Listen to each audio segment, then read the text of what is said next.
Welcome to the Capital Exchange. I'm Steve Wilbur, Managing Director at Allen Capital Group. And I'm Travis Portwood, Chief Investment Officer with Allen Capital Group.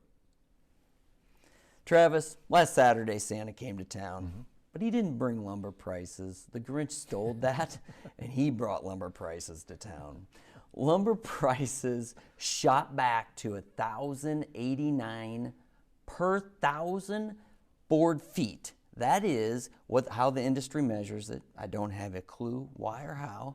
Just don't ask. So it's $1,089 per thousand board feet for January. That is twice the price it was for lumber in November. So that's a big jump just in a couple months. Yeah, that is a steep jump, Steve. But believe it or not, it's still below the record-setting price of $1,711 per thousand board feet that we saw in the spring.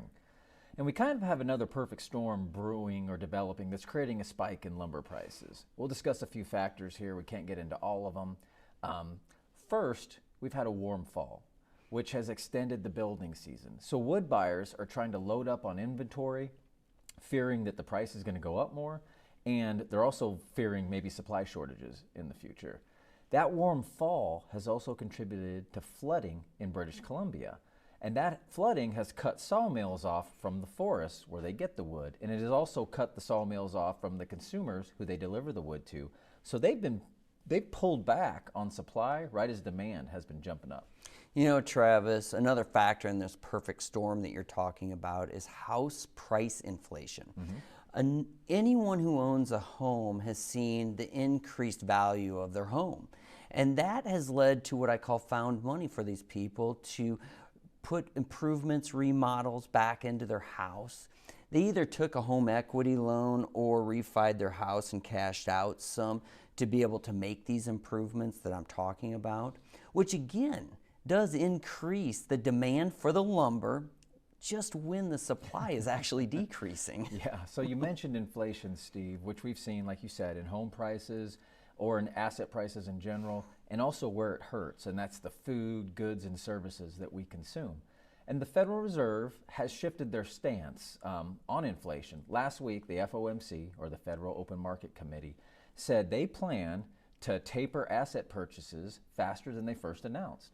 Plus, they anticipate 3 rate hikes in 2022, which will lead to higher borrowing costs. So people anticipating higher borrowing costs in the future are looking to buy new homes now. Or people that want to remodel their homes are looking to remodel now while the borrowing rates are lower. And again, that's contributing to demand for lumber when supply is low. And that puts more pressure on the prices.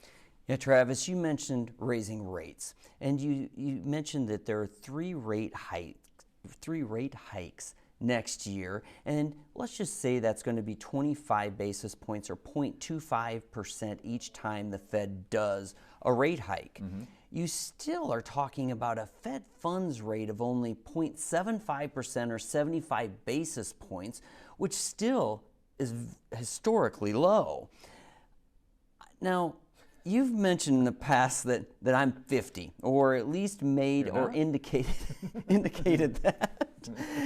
So I remember the first time that, or my first home I purchased, and that mortgage that I took out on that house was at 6.25%, which is about twice what it is today. No, it's a good point, Steve, on the rate hikes and compared to history. But I think the Fed will see how things go, or how the economy and the markets react. Similar to what they did with tapering, you know, they started slow by their standards, and then they made adjustments to tapering later. And I think they'll approach rate hikes in the same manner or in a similar fashion. They'll start with the 25 basis points that you pointed out and adjust as needed, either going faster or slower depending on how they view the economy. The situation here is just extremely fluid. No, I agree, Travis. This has been great. I look forward to it next week. I look forward to it as well.